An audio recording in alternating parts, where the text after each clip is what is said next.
Good morning to all. Last classல 9th first units ஃபுல்லாக பார்த்துட்டு வந்துட்ருக்கோம். அதில் லாஸ்ட் கிளாஸில் மாஸ் பார்த்தோம். மாஸு, டைமு, டெம்பரேச்சர் எல்லாமே பார்த்தோம் இல்லைங்களா? இப்போது அடுத்த டாபிக் என்னென்னா யூனிட் ப்ரிஃபிக்ஸஸ். சரிங்களா? யூனிட் ப்ரிஃபிக்ஸஸ் அப்படின்னா என்னென்னா, நம்ம யூனிட் என்னென்ன பார்த்தோம்? ஃபண்டமெண்டல் யூனிட்ஸ் பார்த்தோம், அப்புறம் டெரிவேட்டிவ் யூனிட்ஸ் பார்த்தோம் இல்லையா? ஃபண்டமெண்டல் யூனிட்டு அப்படின்றது என்னென்னா லென்த்துக்கான ஒரு யூனிட், மீட்டர், சென்டிமீட்டர் அப்படி சொல்கிறோம் இல்லையா? அதுதான் யூனிட் இல்லையா? ஏற்கனவே நம்ம பார்த்துருக்கோம். அதாவது ஃபண்டமெண்டல் குவான்டிட்டிஸோட யூனிட்டை தான் ஃபண்டமெண்டல் யூனிட்ஸ்னு சொல்கிறோம். அது நம்ம ஃபண்டமெண்டல் குவான்டிட்டிஸ் என்ன? லென்த்து, மாஸு, டைமு, டெம்பரேச்சர், இது எல்லாத்துக்குமே ஒரு யூனிட் வச்சுருந்தோம். மீட்டர், மாஸ்க்கு கிராமு, கிலோகிராமு, அடுத்தது டைமுக்கு செகண்டு, அப்புறம் டெம்பரேச்சருக்கு கெல்வின், செல்சியஸ், இந்த மாதிரியெல்லாம் நம்ம பார்த்தோம் இல்லையா? சரி, இப்போ அந்த யூனிட்டோட ப்ரிஃபிக்ஸஸ், சஃபிக்ஸஸ் அப்படின்னு நம்ம ப்ரிஃபிக்ஸ்னால் இங்கிலீஷ்லலாம் நீங்கள் பார்த்துருப்பீங்க. Prefix, suffix. ப்ரிஃபிக்ஸ்னால் ஒரு வேர்டுக்கு முன்னாடி வர்றது ப்ரிஃபிக்ஸ்ன்னு சொல்லுவோம். சஃபிக்ஸ்னால் வேர்டுக்கு பின்னாடி வர்றது ஆட் பண்ணுறது சஃபிக்ஸ்ன்னு சொல்லுவோம் இல்லையா? ஓகே, இப்போ நம்ம யூனிட்டோட ப்ரிஃபிக்ஸஸ் பார்க்க போகிறோம். யூனிட்டோட ப்ரிஃபிக்ஸஸ் என்ன அப்படின்னா, unit prefixes R the symbols placed before the symbol of a unit to specify the order of magnitude of the quantity. அதாவது ஜென்ரலாக யூனிட்டுங்கிறது லென்த்துக்குன்னு எடுத்துட்டிங்கன்னா மீட்டர் அப்படின்னு சொல்லிடுவோம். ஆனால் இங்கே என்னென்னா அந்த சிம்பிள், இந்த யூனிட் இருக்கு இல்லையா, அதை ஸ்பெசிஃபையாக சொல்லும். சரியா? நான் ஒரு லென்த்துனா ஜென்ரலாக மீட்டருங்கிறது ஓகே. இப்போ நான் ஒரு பேப்பரை அளக்கணும் அப்படின்னா அதை நான் ஸ்கேல் வச்சு அளக்க போகிறேன். அதுக்கும் மீட்டர்னு நான் போட முடியுமா? மீட்டருங்கிறது ஒரு குறிப்பிட்ட அளவு வரைக்கும் இருக்கிறது தான் மீட்டர். அதை விட கம்மியான நம்ம அளவில் பார்க்குறோம் அப்படின்னா சென்டிமீட்டர் அப்படின்னு சொல்லுவோம். சரியா? அப்போது அந்த சென்டிமீட்டர் அப்படின்னு வருது இல்லையா? அப்போ அந்த சென்டிங்கிறது என்னென்னா ப்ரிஃபிக்ஸ். சரியா? அதுதான் இந்த மாதிரி. அதே பார்த்திங்கன்னா ஒரு பொருளோட அந்த மாஸ் அப்படின்னா நம்ம என்னென்னு பண்ணுவோம், ஒரு கடையில் போய் 10 கிலோ சக்கரை கொடுங்க அப்படின்னு சொல்கிறோம். அப்போது கிராமுங்கிறது ஜென்ரலான ஒரு மாஸோட யூனிட்டு. அதுக்கு முன்னாடி நாம் அளவு கொஞ்சம் கொஞ்சமாக வாங்கினோம் அப்படின்னா அது கிராம் இல்லையா? 5 கிராம், 10 கிராம். இதே நான் நிறைய வாங்கும்போது 10 kg அப்படிங்கும்போது அந்த கிலோகிராம்னு சொல்கிறோம் இல்லையா? அளவு அதிகமாகும்போது அந்த கிலோங்கிறது என்ன உங்களுக்கு ப்ரிஃபிக்ஸ். ஓகேவா? ஜென்ரலாக யூனிட் கிராம்னு சொல்லுவோம். அதுக்கு முன்னாடி அதிகமான அமௌண்ட்டாக வாங்குகிறோம் அப்படின்னா அதுக்கு கிலோ அப்படின்னு சொல்கிறோம் அந்த குவான்டிட்டிக்கு. ஸோ அதை கிலோகிராம் அப்படின்னு சொல்கிறோம். அது ஒரு ப்ரிஃபிக்ஸ். இந்த மாதிரி ஒரு திங்ஸ், அந்த பொருள் வாங்குறீங்க அப்படின்னா பொருளை சம்மந்தப்பட்ட அந்த குவான்டிட்டிஸோட அளவை ஸ்பெசிஃபை பண்ணி சொல்கிறோம் அப்படிங்கிறது தான் யூனிட்டோட ப்ரிஃபிக்ஸஸ் அப்படின்னு சொல்ல முடியும். ஜென்ரலாக யூனிட்டுங்கிறது வேறு, யூனிட்டோட ப்ரிஃபிக்ஸஸ்னால் பர்டிகுலராக ஒரு திங்ஸை பற்றி அதனுடைய குவான்டிட்டியை பற்றி நம்ம அதிலேருந்து சொல்கிறோம் அப்படின்னா அதுதான் உங்களுக்கு யூனிட் ப்ரிஃபிக்ஸஸ். ஓகேவா? அதை தான் சொல்லியிருக்காங்க. They are useful to express very large and very small quantities. K is the unit prefix in the unit kilometer. சரியா? இப்போ K அப்படிங்கிறது என்னென்னா இந்த யூனிட்டோட ப்ரிஃபிக்ஸ், அதாவது கிலோமீட்டர் அப்படிங்கிறது தான் அந்த ப்ரிஃபிக்ஸ். ஓகேவா? கிலோ அப்படிங்கிறது அந்த மீட்டர் அப்படிங்கிறதுனுடைய ப்ரிஃபிக்ஸ் தான் கிலோமீட்டர். ஓகேவா? புரிஞ்சுதா? அதாவது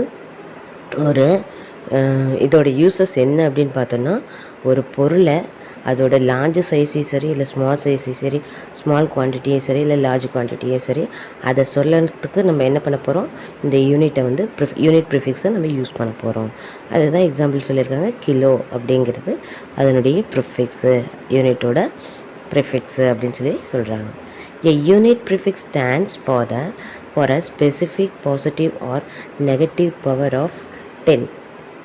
இப்போ இந்த யூனிட் ப்ரிஃபிக்ஸுங்கிறது என்னென்னா ஸ்பெசிஃபிக்காக எப்படி சொல்கிறாங்க அப்படின்னா அதோட 10 to the power of அப்படின்னு நம்ம சொல்கிறோம் இல்லையா, அந்த 10 to the powerங்கிறது அந்த யூனிட்டோட ப்ரிஃபிக்ஸோட அளவை வச்சு சொல்லுவாங்க. சரியா? எப்படி இப்போ கிலோ அப்படிங்கிறது என்ன அப்படின்னா, for example 10 to the power of 3 அப்படின்னா, அதாவது ஒரு கிராம் அப்படிங்கிறது 1 கிராம் 2 கிராம்னு நம்ம சொல்கிறோம். அந்த 1 கிராம் 2 கிராம்னா 100 கிராம் அப்படின்னு வருது, 500 கிராம்னு வருது, 1000 கிராம்னு வரும்போது 1000 கிராம்னு அவ்வளோ, அதாவது குவான்டிட்டி அதிகமாக இருக்குது. ஸோ 1000 கிராம்னு சொல்ல முடியாதுங்கிறதுக்காக நம்ம அந்த இடத்துல கிலோங்கிறத ஆட் பண்ணுறோம். பாருங்கள், இப்போ பாருங்கள், நம்ம வந்து என்ன சொல்லியிருக்காங்க, a unit prefix stands for a specific positive or negative power of 10. For example நம்ம 500 கிராம் 500 கிராம் அப்படிங்கிறது கிராம் அளவு, கம்மியான அளவு. இதே வந்து எனக்கு 1000 கிராம் அப்படின்னு சொன்னோன்னா அது என்னன்னு நம்ம சொல்லுவோம். 1000 கிராம்னா கடையில் போய் கேட்குறோம், 1000 கிராம் சேர்ந்தது தான் 1 கிலோ. சரியா? 1 கிலோ அப்படிங்கிறது 1000 கிராம்னு நமக்கு தெரியும் தானே? ஓகே. அப்போது இந்த 1000 கிராம்னு போய் கேட்கறதுக்கு பதிலாக தான் நம்ம இந்த 1 கிலோ அப்படின்னு சொல்கிறோம். 1 கிலோ கிராம். அப்போது கிராமுக்கு முன்னாடி ப்ரிஃபிக்ஸ் என்ன? கிலோ. சரி, எதை வச்சு கிலோன்னு சொல்கிறோம்? இந்த 1000 கிராமை வச்சு தான். இப்போ இந்த 1000 கிராமை 1000 அப்படி 3 0 போட்டு எழுதுறதுக்கு பதிலாக நாம் 1000 எப்படி எழுதலாம்? Equal to 10 to the power of 3 0க்கு பதிலாக 3 அப்படின்னு போடலாமா? இதுதான் ஷார்ட் ஃபார்மேஷன். பாருங்கள்,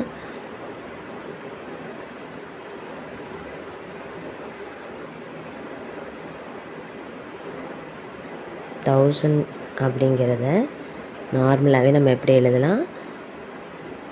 10 to the power of 3 அப்படின்னு எழுதலாமா? இந்த 10 to the power of 3ங்கிறது 1000 கிராமுங்கிறது இப்போ நமக்கு தெரியும். அப்போ 1000 அப்படிங்கிறத எடுத்துக்கிட்டோம்.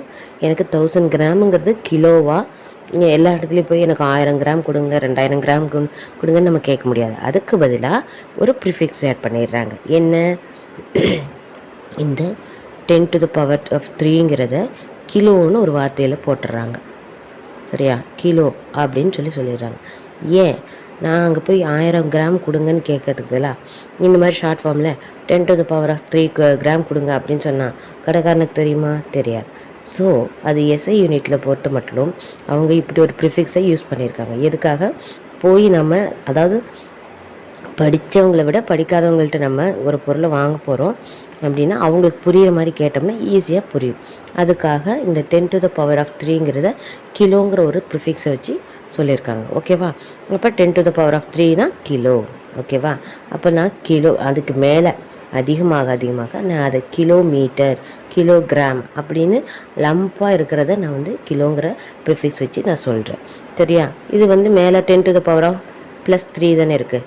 இந்த மாதிரி 10ல் வச்சு பவரில் வச்சு பாசிட்டிவாகவும் இருக்கும், நெகட்டிவாகவும் இருக்கும். சிலது பார்த்திங்கன்னா 10 to the power of -1 இந்த மாதிரிலாம் வரும்.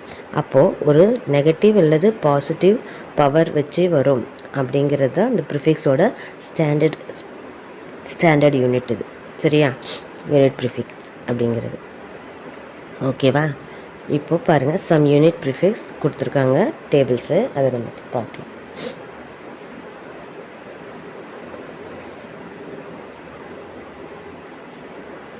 இப்போ பாருங்கள், நம்ம ஏற்கனவே பார்த்தோம் கிலோ அப்படின்னு பார்த்தோம். கிலோவுக்கு வந்து 10 to the power of 3ன்னு ஏன் வந்துச்சுன்னு தெரியும் இல்லையா? 1000 அப்படிங்கிறத நம்ம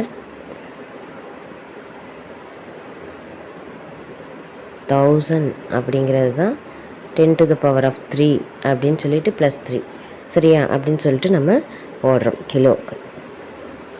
அப்போ இதுலேருந்து பாருங்கள்,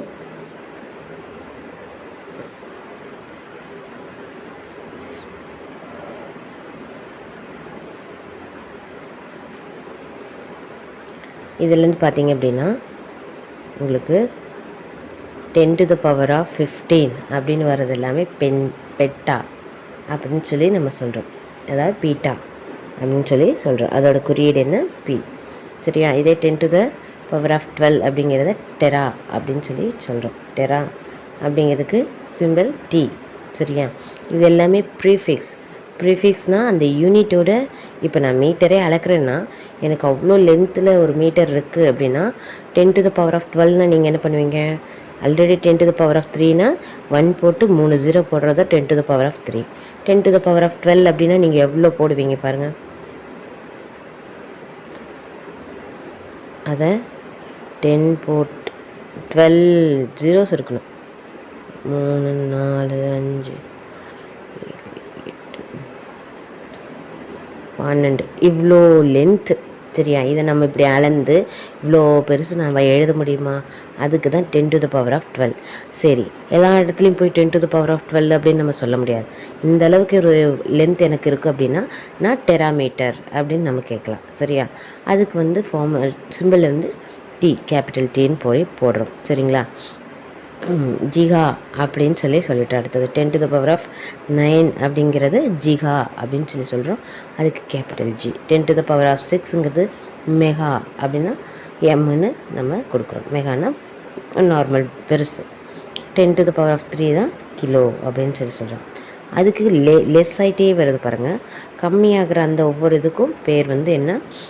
10⁻2 அப்படிங்கிறது ஹெக்டோ அப்படின்னு சொல்கிறோம். சரியா? நம்ம எல்லா இடத்துலையும் என்ன சொல்கிறோம்? 10⁻2, 10⁻1, 10⁻3 இப்படியெல்லாம் சொல்கிறதுக்கு பதிலாக நம்ம இந்த மாதிரி வேர்டை நம்ம யூஸ் பண்ணலாம். சரியா? ஓகே. பாருங்கள், 10⁻1 அதை டெக்கா அப்படின்னு சொல்கிறோம். அதுக்கு சிம்பிள் டிஏ. 10⁻−1 இது எல்லாமே ரொம்ப லீஸ்ட்டுக்கு அமௌண்ட்டு, குறைஞ்சி வரக்கூடிய லீஸ்ட் அமௌண்ட். ஓகேவா? -1 அப்படிங்கும்போது என்ன அப்படின்னா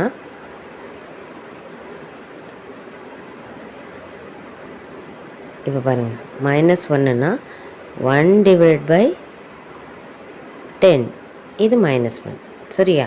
இப்போ இந்த 10க்கு மேலே ஒரு 1 இருக்கிறதா அர்த்தம். சரிங்களா? ப்ளஸில் இதை நான் இப்போ மேலே கொண்டு போகிறேன் அப்படின்னா டிவைடில் இருக்கிறது எப்பயுமே மேலே கொண்டு போனோன்னா 1 இன்ட்டு மல்டிபிள் ஆகும், 10ன்னு வரும். சரியா?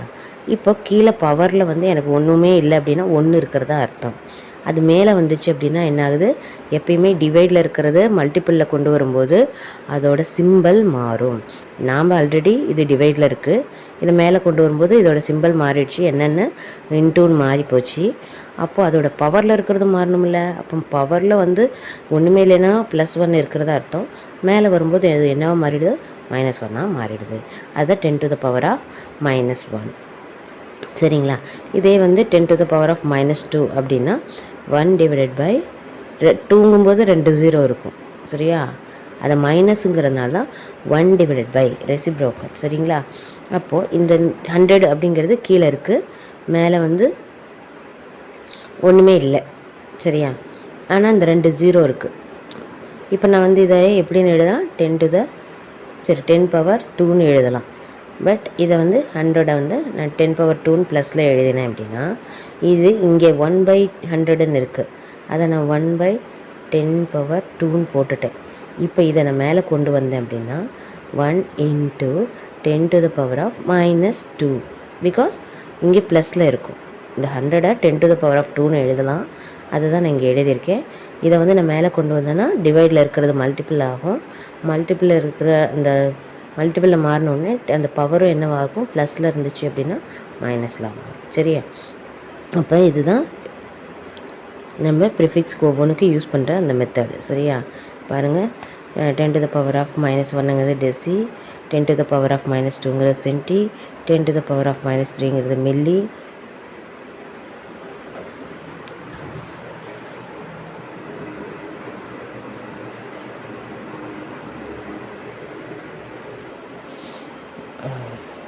-3 அப்படிங்கிறது மில்லி, 10⁻−6ங்கிறது மைக்ரோ.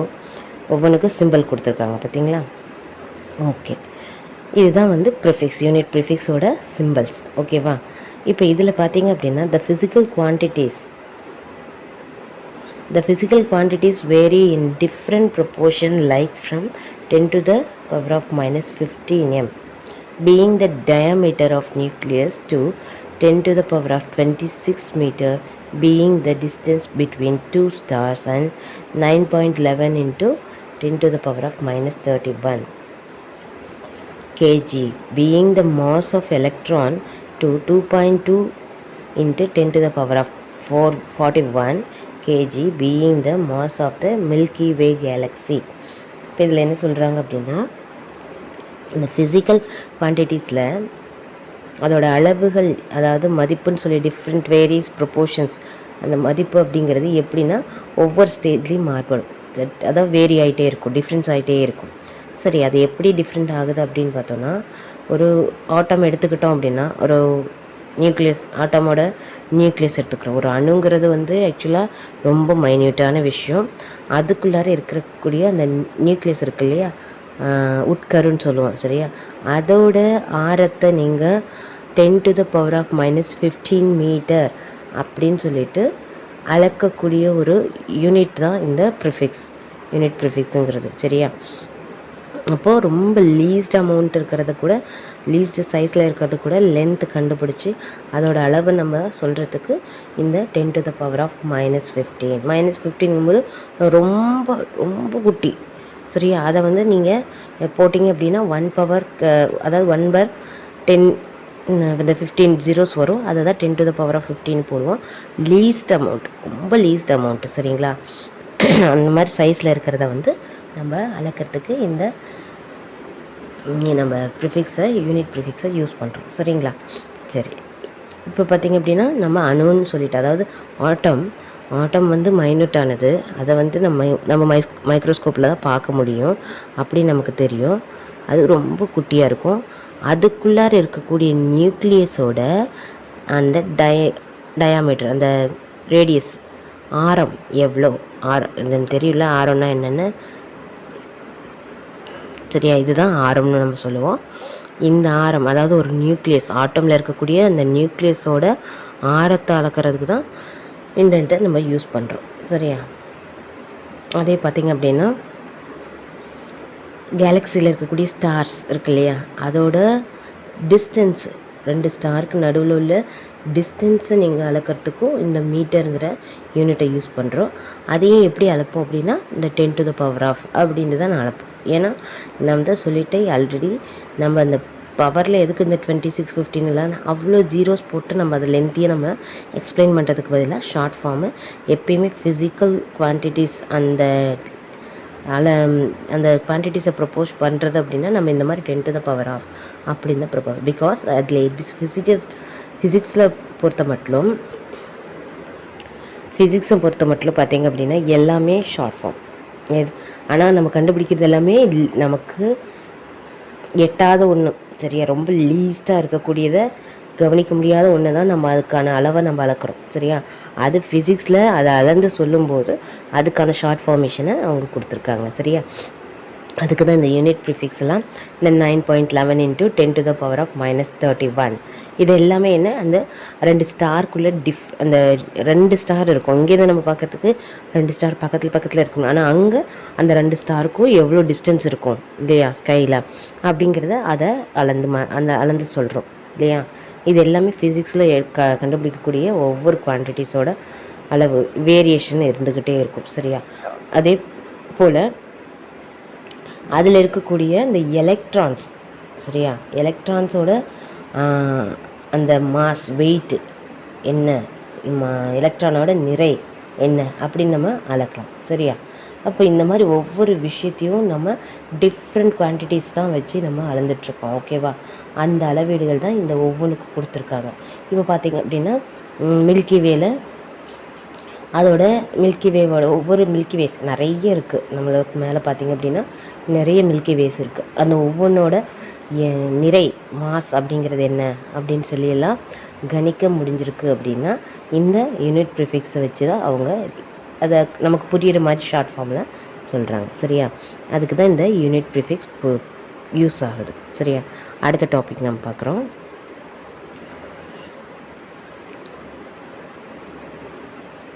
இப்போ பார்த்திங்க அப்படின்னா நம்ம சொல்லிட்ட யூனிட்டு எஸ்ஐ யூனிட்டில் தான் இதெல்லாம் கண்டுபிடிச்சிருக்காங்க, ஓகே. இந்த எஸ்ஐ யூனிட்ஸை எழுதுறதுக்குன்னு சில ரூல்ஸ் இருக்குது. அந்த ரூல்ஸை நம்ம ஃபாலோ பண்ணி தான் ஒவ்வொரு டைம் எழுதணும். என்ன ரூல்ஸ் அப்படிங்கிறத பார்க்கலாம். Rules and conventions for writing SI units and that symbols. அந்த சிம்பிள்ஸ் எஸ்ஐ யூனிட்டில் கொடுத்துருக்கக்கூடிய சிம்பிள்ஸோ, இப்போ மேலே பார்த்தோம் இல்லையா, அந்த சிம்பிள்ஸோ இல்லை அந்த யூனிட் அப்படியே எழுதுகிறோமோ அப்படின்னா அதுக்குன்னு ஒரு ரூல்ஸ் இருக்குது. அந்த மெத்தடில் தான் அதை யூஸ் பண்ணணும். கண்ணா பின்னாடி நம்ம யூனிட்டை எழுத முடியாது. சரியா? அது என்னென்ன மெத்தட்ஸ்னு பார்த்தா ஒரு 10 ரூல்ஸ் கொடுத்துருக்காங்க. அது என்ன ரூல்ஸ் அப்படின்னா, ஃபர்ஸ்ட் ரூல் பாருங்கள். The units named after scientist are not written with a capital initial letter. Example newton, henry, ampere and watt. இப்போ என்ன சொல்கிறாங்க அப்படின்னா, இந்த சயின்டிஸ்ட் கண்டுபிடிச்சிருக்காங்க இல்லையா, இந்த சயின்டிஸ்ட் வந்துட்டு அவங்களோட பேரை வச்சு சொல்லக்கூடிய யூனிட்ஸ் இருக்கும் இல்லையா, அதை வந்து ஃபஸ்ட்டு நீங்கள் அதை எழுதுறீங்க அப்படின்னா அந்த ஃபஸ்ட் லெட்டர் வந்து கேபிட்டல் லெட்டராக இருக்கக்கூடாது. புரியுது நான் என்ன சொல்கிறேன்னு? அதான் நியூட்டன் கண்டுபிடிச்சார் இல்லையா, அதுக்கு நம்ம என்ன பண்ணுவோம், நியூட்டன் போடுவோம். அப்படி நியூட்டன்னு நீங்கள் முழுசாக எழுதுறீங்க அப்படின்னா ஃபஸ்ட் லெட்டர் என்னென்னு எழுதணும், ஸ்மால் லெட்டரில் தான் எழுதணும். சரியா? ஏன்னா பேர் நம்ம அவங்களோட பேர் எப்பயுமே நமக்கு சொல்லி கொடுத்துருப்பாங்க, நேம் எழுதும்போது ஃபஸ்ட் லெட்டர் கேபிட்டல் லெட்டரில் இருக்கணும் அப்படின்னு சொல்லியிருப்பாங்க இல்லையா. ஏதோ ஒரு பர்சனோட பேரோ இல்லை ஏதோ ஒரு ஸ்டேட்டோட பேரோ அந்த மாதிரிலாம் எழுதணும் அப்படின்னா ஃபஸ்ட் லெட்டர் கேபிட்டல் லெட்டர்னு நம்ம சொல்லியிருப்பாங்க. பட் இந்த நம்ம யூனிட்டை யூஸ் பண்ணுற இடத்துல சயின்டிஸ்ட்டுங்க கண்டுபிடிச்சதுக்கு அவங்க நேமே வச்சுருப்பாங்க இல்லையா, அந்த மாதிரி இருக்கக்கூடிய ஒவ்வொரு யூனிட்டுக்குமே நம்ம எழுதும்போது ஃபஸ்ட் லெட்டர் கேபிட்டலாக இருக்கக்கூடாது. முழுசாக பேர் எழுதும்போது நியூட்டன் அப்படின்னு இப்போ முழுசாக எழுதியிருக்காங்க இல்லையா, அந்த இடத்துல பாருங்கள் first letter small letter. Henry, ampere இதெல்லாமே அவங்களோட நேம். ஆனால் அதில் பாருங்கள் அந்த ஃபஸ்ட் லெட்டர் வந்து கேப்ஸில் இருக்கக்கூடாதுங்கிறது தான் சொல்லியிருக்காங்க. ஓகேவா? சரி, அடுத்தது பார்த்திங்க அப்படின்னா செகண்ட் ரூல். ஃபஸ்ட் ரூல் என்னன்னு தெரிஞ்சிட்டிங்க. செகண்ட் ரூல் பாருங்கள். The symbols of the units named after scientist should be written by a initial capital letter. அதாவது ஃபஸ்ட்டு சொல்லிட்டாங்க, அந்த சயின்டிஸ்டோட நேமை அப்படியே நீங்கள் எழுதுறீங்க அப்படின்னா அதனுடைய ஃபஸ்ட் லெட்டர் கேபிட்டல் லெட்டர் இருக்கக்கூடாது. பட் நம்ம இந்த லென்த்தெல்லாம் அளந்து சொல்லுவோம் இல்லையா, அந்த மாதிரி சொல்லும்போது நியூட்டன் ஃபோர்ஸ் அப்படின்னு நம்ம எழுதுவோம். சரியா? இப்போது 10⁻²2 நியூட்டன் அப்படின்னு சொல்லி நான் எழுதுகிறேன். நியூட்டன் முழுசாக எழுதாமல் நான் வெறும் சிம்பிள் மட்டும் போடுறதா இருந்தால் பாருங்கள்,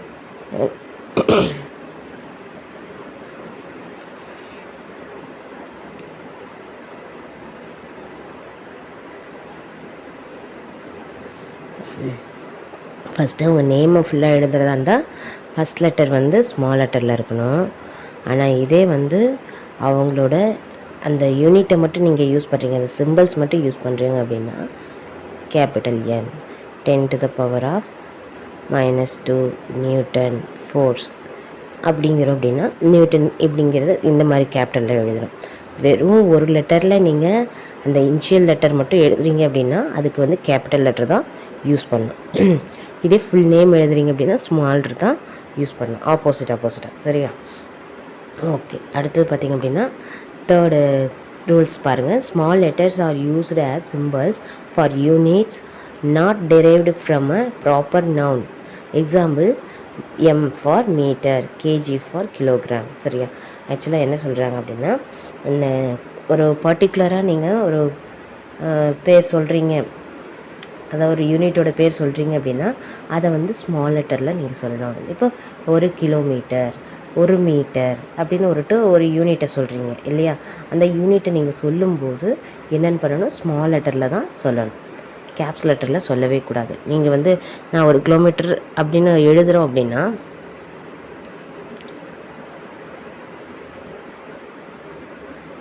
இப்போ நான் 1 கிலோமீட்டர் அப்படின்னு எழுதுகிறேன்னா இந்த மாதிரி கேப்ஸில் எழுதவே கூடாது. அதாவது அதை ஃபஸ்ட் லெட்டர் கேப்ஸ்லேயும் இருக்கக்கூடாது. அதுக்காக நான் ஃபுல்லாக கேப்ஸில் எழுதுகிறேன் அப்படின்னா சிலர் இப்படி எழுதுவோம் கிலோமீட்டர், அந்த மாதிரியும் எழுதக்கூடாது. சரியா? என்ன பண்ணணும் அப்படின்னா ஒரு கேப்ஸில் இல்லை ஸ்மாலில் கிலோ மீட்டர் அப்படின்னு எழுதணும். ஸ்மாலில் 1 மீட்டர் அப்படின்னு எழுதுறதுக்கு 1 மீட்டர் அப்படின்னு சொல்லிட்டு ஃபுல்லாக கேப்ஸ்லேயும் எழுதக்கூடாது. அதே மாதிரி 1 மீட்டர்னு சொல்லி ஃபஸ்ட் லெட்டரு கேப்ஸில் எழுதி ஃபுல்லாக ஸ்மால் லெட்டரில் எழுதுகிறேன் அப்படியும் எழுதக்கூடாது.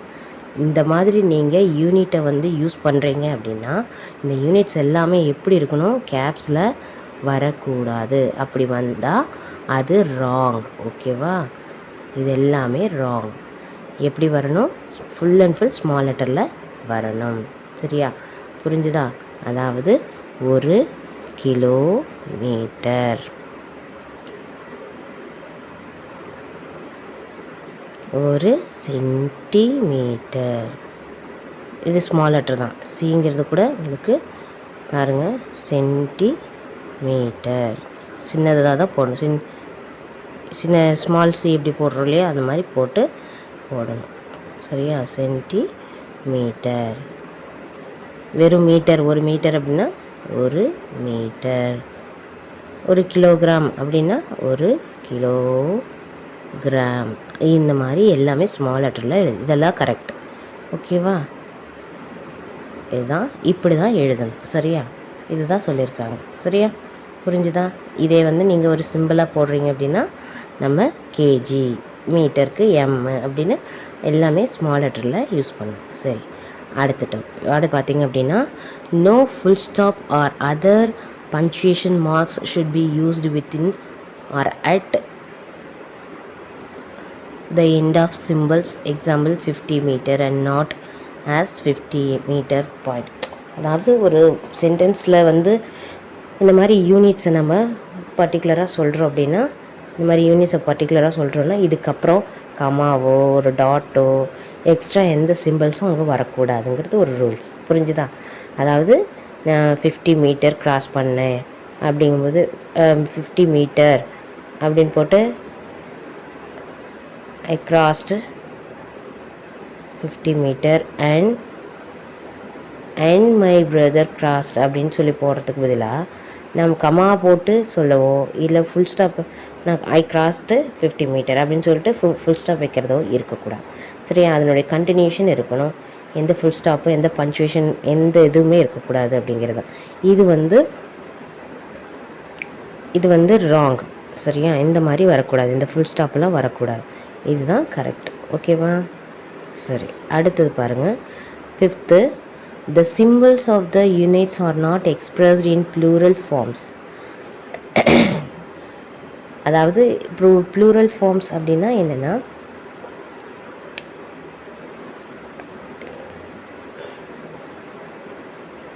பாருங்கள் இதில் சொல்லியிருக்காங்க 10 கிலோகிராம்.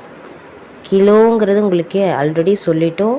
அதாவது அதிகமான அளவை தான் கிலோன்னு சொல்கிறோம். அதுக்கு வந்து கிலோகிராமுக்கு கேஜிஎஸ். அதாவது 10 கிலோகிராம்ஸ் அப்படின்னு சொல்லக்கூடாது. பிகாஸ் அந்த எஸ்ஸுங்கிறது என்ன, அதிகமாக, அதாவது ப்ளூரலில் இருக்கிறது தான் அது எஸ்ன்னு சொல்கிறோம். இதுவும் ப்ளூரல் தான். ஆனால் அந்த ப்ளூரலுக்கு நம்ம என்ன மாதிரி யூனிட்ஸ் கொடுத்துருக்கோம், கிலோ அப்படிங்கிறது கொடுத்துருக்கோம். அதாவது நான் எனக்கு 100, 500, 1000 கிராம், 1000 கிராமுக்கு அதிகம் அதெல்லாம் அப்படிங்கிறத சொல்கிறதுக்கு தான் கிலோன்னு கொடுத்துருக்கோம். அப்போ இந்த இடத்துல நம்ம என்ன பண்ணுறது அப்படின்னா, அந்த ப்ளூரல் ஃபார்ம்ஸை சொல்கிறதுக்காக நான் எஸ் போடுறேன் அப்படிங்கிற இந்த வேலையே இருக்கக்கூடாது. சரியா? இப்போ நான் வந்து 1 மீட்டர் அப்படிங்கிறதுக்கு 1 மீட்டர்னு போடுறேன். 2 மீட்டர்னா 2 மீட்டர்ஸ் அப்படியே போடக்கூடாது. மீட்டருங்கிறதே ஒரு லென்த்து. சரியா? அந்த மீட்டரை அளந்து நீங்கள் அந்த யூனிட்டை சொல்கிறீங்க, அவ்வளோதான். அது 2 கிலோங்கிறது 2ன்னு போட்டிங்க, 2 மீட்டர், 2 கிலோமீட்டர் அப்படின்னு போட்டிங்க. அதை வந்து நம்ம எஸ்ல சொல்லக்கூடாது. அதாவது 2 மீட்டர்ஸ் அப்படின்லாம் போடக்கூடாது. சரியா? அது எழுதும்போது கூட மீட்டர்ஸ் அப்படின்னு எழுதக்கூடாது. எஸ்ஸு வராது. ப்ளூரல் ஃபார்மே எந்த யூனிட்டுக்கும் வரக்கூடாது. சரியா? அப்போ என்னென்னு போடணும், 10 கேஜி, 10 மீட்டர் அந்த மாதிரி போடணும். சரியா? இதுதான், இது ராங்கு, இது ரைட். ஓகேவா? புரிஞ்சிச்சா? இது 5th ரூல். அடுத்தது 6th ரூல் பாருங்கள். when temperature is expressed in Kelvin, the degree sign is omitted. Example 283 Kelvin, K not as 283 degree Kelvin. If expressed in Celsius scale, degree sign should be included. Example 100 degree Celsius, not as 100 Celsius. 108 degree Fahrenheit, not as 108 Fahrenheit. என்ன சொல்கிறாங்க புரியுது இல்லையா நமக்கு? என்னென்னா டெம்பரேச்சரை நீங்கள் அதனோட யூனிட்டை நீங்கள் எக்ஸ்ப்ரெஸ் பண்ணுறீங்க அப்படின்னா 2 விதமாக நம்ம யூஸ் பண்ணுவோம். செல்சியஸு, கெல்வின், ஃபாரன்ஹீட் 3 விதமாக நம்ம யூஸ் பண்ணுறோம். சரியா? சரி, அப்போது அதில் பார்த்தீங்க அப்படின்னா கெல்வின் அப்படிங்கிறதுக்கு கெல்வின், செல்சியஸ், அடுத்தது ஃபாரன்ஹீட். சரியா? சரி, இதையெல்லாம் நான் சொல்லணும் அப்படின்னா ஃபாரன்ஹீட்டை டிகிரியில் சொல்லலாம். சரியா? 104 டிகிரி ஃபாரன்ஹீட். செல்சியஸை டிகிரியில் சொல்லலாம், 90 டிகிரி செல்சியஸ் அப்படின்னு சொல்லலாம். பட் கெல்வின் என்றைக்குமே உங்களுக்கு டிகிரியில் வரக்கூடாது. அது முழு நம்பராக 283 கெல்வின் அப்படி தான் வரணுமே, டிகிரி வரக்கூடாது. புரிஞ்சுதா? இதைத்தான் அதில் சொல்லியிருக்காங்க பாருங்க. 283K அப்படின்னு தான் போட்டிருக்காங்க. டிகிரி கேன்றது தப்பு. சரியா? அதே மாதிரி தான் டிகிரி சைனில் எது வரணும் அப்படின்னு பார்த்தீங்க அப்படின்னா செல்சியஸும் ஃபாரன்ஹீட் மட்டும்தான் டிகிரி சைனில் வரணும். டிகிரிங்கிறது என்னென்னு தெரியும் இல்லையா? அதாவது நம்பர் போட்டு அதுக்கு மேலே ஒரு குட்டி 0 மாதிரி போடுவோம். இதுதான் டிகிரி. இந்த டிகிரிங்கிறது செல்சியஸ்க்கு ஃபாரன்ஹீட்டுக்கு மட்டும்தான் வரும். சரிங்களா? ஃபாரன்ஹீட்டுக்கு மட்டும்தான் வரும். இதுதான் கரெக்டு, இது தப்பு. பட் கெல்வினுக்கு டிகிரி வராது. டிகிரி வராமல் தான் போடணும். சரியா? புரிஞ்சுதா? அடுத்தது 7th rules. Use of solidus is recommended for indicating a division of one unit symbol by another unit symbol. Not more than one solidus is used. என்ன சொல்கிறாங்க? சாலிடஸ்ங்கிறது இந்த சாலிடஸ் அப்படிங்கிறது என்னென்னா பார் போடுறோம்ல, மீட்டர் பெர் செகண்ட். சரியா? இந்த மாதிரி இந்த பெர் அப்படின்னு இந்த ஒரு சாலிடஸ் போடுறோம் இல்லையா, இந்த ஸ்லாஷ் 1 டைம் தான் யூஸ் பண்ணணும். மீட்டர் பெர் செகண்ட், பார், கெல்வின் அப்படி இந்த மாதிரி எக்ஸ்ட்ரா ஸ்லாஷ் போடக்கூடாது. இது தப்பு. சரியா? பாருங்கள், ஏற்கனவே சொல்லியிருக்காங்க. Use of solidus is recommended for indicating a division of one unit symbol. ஒரு யூனிட் சிம்பிளுக்கு இன்னொரு யூனிட் சிம்பிளுக்கும் நடுவில் ஒரு சாலிடஸ் போடலாம். சரியா? ஆனால் அதிகமாக போடக்கூடாது. யூனிட் நிறையா வருது அப்படிங்கிறதுக்காக ஒவ்வொரு இடத்துலையும் நம்ம சாலிடஸ் போடவே கூடாது. ஃபார் எக்ஸாம்பிள் பாருங்கள், இவங்களே கொடுத்துருக்காங்க ஜூல், கெல்வின், மோல் அப்படின்னு கொடுத்துருக்காங்க. அப்போ ஜூல், கெல்வின், மோல் அப்படிங்கிறதுக்கு ஒரு இடத்துலையும் சாலிடஸ் போடக்கூடாது. இந்த மாதிரி வர எக்ஸஸான வர யூனிட்ஸ் எல்லாத்தையும் சாலிடஸ் இல்லாமல் அப்படியே பவரில் போடணும். சாலிடஸ் எதுக்காக போடுறோம்? மீட்டர் பர் செகண்ட் அப்படின்னா இங்கே இருக்கிற செகண்ட்ஸை நம்ம மேலே கொண்டு வந்துடும். சரியா? மீட்டர் பர் செகண்ட்ங்கிறது இப்படி தான் போடுவோம். இந்த செகண்ட்ஸை நம்ம மேலே கொண்டு வந்துட்டோம் அப்படின்னா மைனஸில் வரும். சரியா? -1, 2 அப்படின்னு வரும். சரியா? அப்போது ஒரு இடத்துலையும் சாலிடஸ் போடுறதுக்கு பதிலாக நம்ம என்ன பண்ணுறோம், இந்த சாலிடஸ் எல்லாம் ரிமூவ் பண்ணிவிட்டு பவரில் -1, -2 அது போட்டுவிட்றோம். புரியுதா நான் என்ன சொல்கிறேன்னு? அதுக்காக தான் இந்த மாதிரி யூனிட்ஸ் எழுதணுமே ஒழிஞ்சு ஒவ்வொரு இடத்துலையும் சாலிடஸ் போடக்கூடாது. ஒரு இடத்துல மட்டும்தான் சாலிடஸ் வரும். புரிஞ்சுதா? ஓகே. அடுத்த 8th ரூல் என்னென்னா, the number and units should be separated by a space. சரியா? அதாவது ஒரு நம்பர் போடுறோம், 1 கிலோமீட்டர், 10 கிலோமீட்டர் அப்படின்னு போடுறோம் அப்படின்னா என்ன பண்ணுறோம், அதுக்கு என்ன பண்ணணும், ஸ்பேஸ் இருக்கணும். 10ன்னு போட்டுட்டு கொஞ்சம் ஸ்பேஸ் விட்டுட்டு அப்புறம் கிலோமீட்டர். சரியா? கிலோமீட்டர் அப்படின்னு சொல்லிட்டு எழுதணும். கிலோகிராம் அப்படின்னு சொல்லிட்டு எழுதணும். அப்போது நம்பருக்கும் அந்த யூனிட்ஸ்க்கும் டிஸ்டன்ஸ் இருக்கணும். சரியா? அந்த ஸ்பேஸ் இருக்கணும் அப்படிங்கிறத அவங்க சொல்கிறாங்க. ஓகேவா? பக்கத்தில் நெருக்கி எழுதக்கூடாது. புரிஞ்சுதா? அடுத்தது 9th ரூல் என்ன அப்படின்னு பார்த்தோன்னா, 9th ரூல் பார்த்தீங்க அப்படின்னா, accepted symbols alone should be used. Example, ampere should not be written as AMP and seconds should not be written as SEC. அதாவது என்ன அப்படின்னா, நம்மளாம் இப்போ செல்லில் டைப் பண்ணுறதுக்கு எப்படி ஷார்ட் ஃபார்ம் யூஸ் பண்ணுறோம் இல்லையா, நம்ம குட் மார்னிங்க்கு GN அப்படின்னு போடுறோம் இல்லையா, குட் ஆஃப்டர்நூனுக்கு அதே மாதிரி GFN அப்படின்னு போடுறோம், இல்லை GAN அப்படி போடுறோம். அந்த மாதிரி ஒரு ஷார்ட் ஃபார்ம் நம்ம க்ரியேட் பண்ணியிருப்போம். அந்த மாதிரி இல்லாமல், சரியா, தேங்க்யூக்கு என்ன பண்ணுவோம், TKU இல்லையா, தேங்க்யூ. சரியா? இந்த மாதிரியான ஒரு ஃபார்மேஷன் இருக்கணும். நம்ம அந்த மாதிரி ஷார்ட்டில் எழுதி பழகிட்டோம்.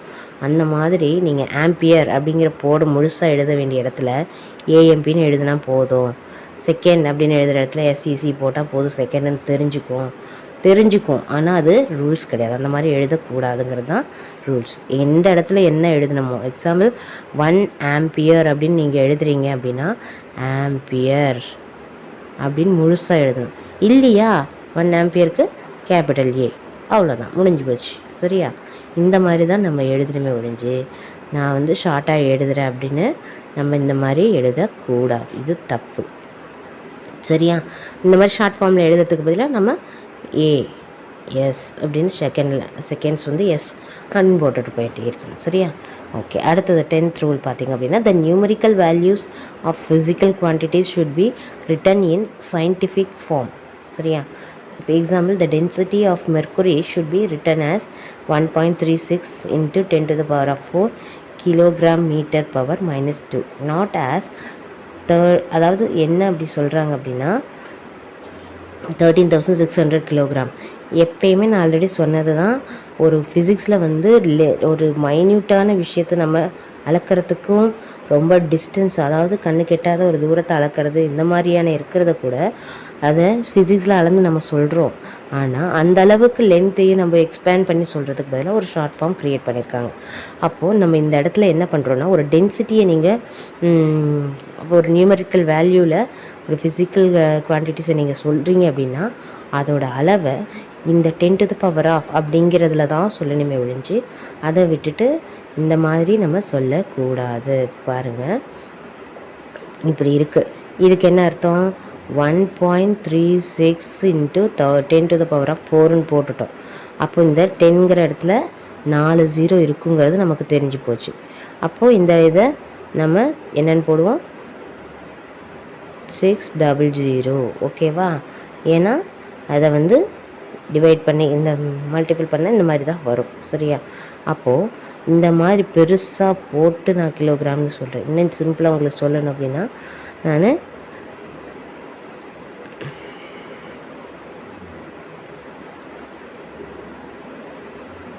10,000 கிலோகிராம்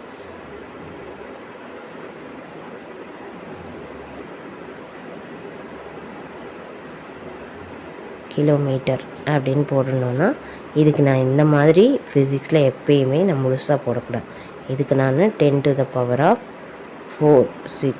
அது 4 கிலோமீட்டர் அப்படின்னு நான் எழுதணும். என்றைக்குமே ஒரு டென்சிட்டி, ஒரு குவான்டிட்டியை நீங்கள் அளந்து சொல்கிறீங்க அப்படின்னா அது வந்து எக்காந்த கொண்டும் இந்த மாதிரி முழு ஃபார்மில் நீங்கள் எழுதக்கூடாது. அதை வந்து இந்த மாதிரி ஃபார்மில் தான் எழுதணும். சரியா? இதுதான் ரூலு. சரிங்களா? அதனால தான் ஃபிசிக்ஸில் எப்போ பாரு இந்த பாயிண்ட் × 10⁻⁴ சம்திங், பாயிண்ட் × 10⁻⁴ வருது. ஒன்றுமே மைண்டில் வச்சுக்க முடியலையே. நிலாவோட லென்த்து, சூரியனோட அளவு, நிலாவுக்கும் பூமிக்கும் சூரியனுக்கு உள்ள லென்த்து, இது எல்லாமே வந்து அளந்து சொல்கிறது எல்லாமே இன்ட்டுன்னு போட்டு பாயிண்டில் சொல்லியிருக்காங்களே.